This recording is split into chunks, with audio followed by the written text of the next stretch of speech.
Mi nombre es Rubén Pérez y les voy a hablar sobre los derechos reales de garantía sobre bienes muebles y fundamentalmente me voy a centrar en la prenda posesoria y la prenda sin desplazamiento que hemos elaborado los compañeros que se citan en la diapositiva y yo. En primer lugar, vamos a comenzar a hacer una aproximación sobre el concepto de prenda posesoria, su regulación y sus caracteres. Para empezar, decir que el derecho de prenda posesoria es un derecho real de garantía que se caracteriza por ser accesorio a la obligación garantizada y se encuentra regulado en el artículo 1857.1 del Código Civil, que recae sobre un bien mueble, cuya posesión se desplaza del propietario al acreedor o a un tercero. Esto se puede ver en el artículo 1863 del Código Civil y hasta que se complete el pago de la obligación garantizada. Este derecho es individual, a tenor de lo dispuesto en el artículo 1860 del Código Civil, y faculta a su titular para obtener mediante la venta del bien empeñado la realización del valor de dicho bien y con el dinero conseguido pagar la deuda. La prenda tiene, como todo un derecho, una serie de ventajas y de inconvenientes. Una de sus ventajas es la posibilidad de constituir una garantía real sobre bienes que no son susceptibles de otra diferente.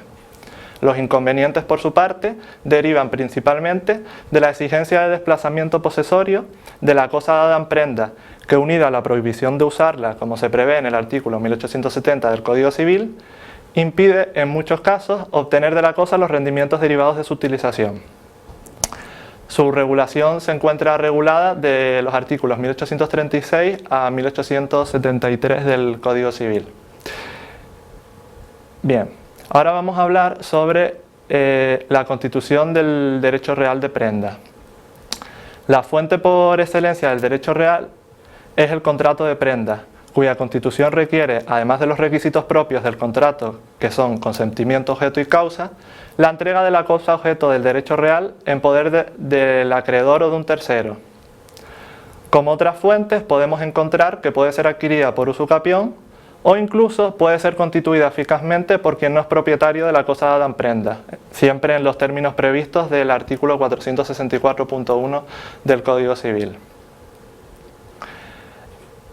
Podemos encontrar una serie de requisitos comunes a la prenda y a la hipoteca y otros relativos a la prenda. Los comunes a prenda e hipoteca son los siguientes.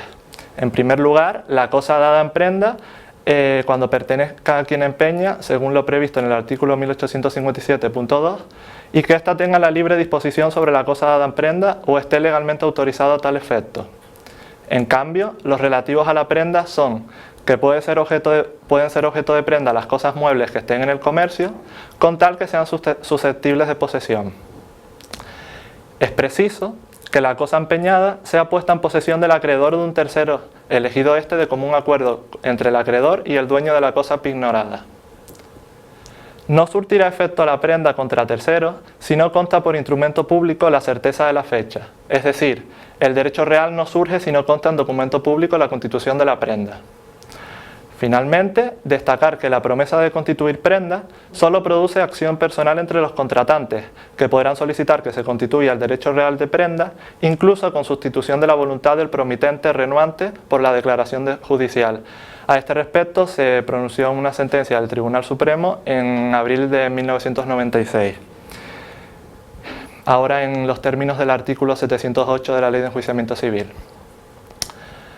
A continuación vamos a hablar sobre el contenido del derecho de prenda y vamos a empezar destacando que la posición del acreedor prendario. En lo referente a los derechos del acreedor, que es titular del derecho de prenda, hay que distinguir dos fases, tanto en prenda como en hipoteca. En primer lugar, la fase de seguridad en la prenda, que abarca desde que se constituye la prenda hasta el momento en el que la deuda garantizada es incumplida o que se extinga por el cumplimiento. Durante este tiempo, el Código Civil regula la posición del acreedor prendario de la siguiente forma. El acreedor puede retener la cosa hasta que se le pague el crédito, según el artículo 1866 del Código Civil, y este no puede usar la cosa dada en prenda sin la autorización del dueño, de acuerdo con el artículo 1870, lo que se extiende al tercero poseedor. Asimismo, el acreedor debe cuidar de la cosa dada en prenda con la diligencia de un buen padre de familia, respondiendo de su pérdida. En segundo lugar, si la prenda produce intereses, compensará el acreedor los que perciba. Y el acreedor puede ejercitar las acciones que competan al dueño de la cosa pignorada para reclamarla o defenderla como tercero. También, el acreedor puede ceder el crédito pignorático y al crédito garantizado con prenda le corresponden las preferencias y privilegios de los artículos 1922.2 del Código. Con respecto a la fase de realización de valor, la garantía que ofrece la prenda es la posibilidad del acreedor de realizar el valor de la cosa pignorada, imponiendo su enajenación para satisfacer la obligación garantizada, incumplida. El acreedor puede dirigirse contra el bien empeñado judicial o extrajudicialmente. Hay que tener en cuenta la subasta notoria prevista en el artículo 1872 del Código.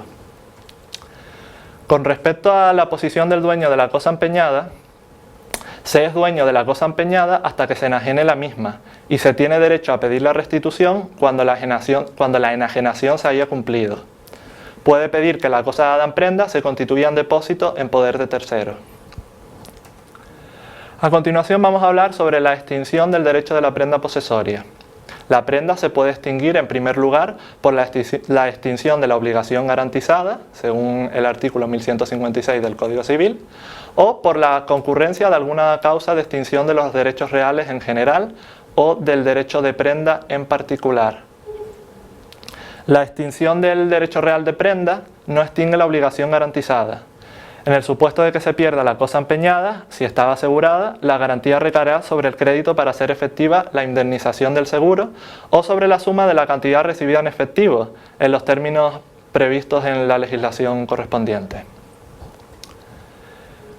En relación con la prenda irregular, vamos a hacer una pequeña introducción, y es que se llama prenda irregular a la que recae sobre bienes fungibles de valor cierto en el mercado, cuya propiedad adquiere el acreedor como consecuencia de la constitución de esa prenda. Si la obligación garantizada es cumplida, el acreedor deberá devolver otro tanto del mismo género y calidad, y si es incumplida, podrá el acreedor imputar el valor de dichos bienes a la satisfacción del mismo, debiendo devolver el tatundem correspondiente al exceso de valor que en su caso existiese.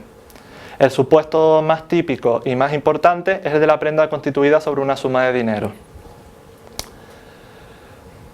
Con respecto a la prenda sobre derechos en general y sobre créditos, vamos a hablar lo siguiente.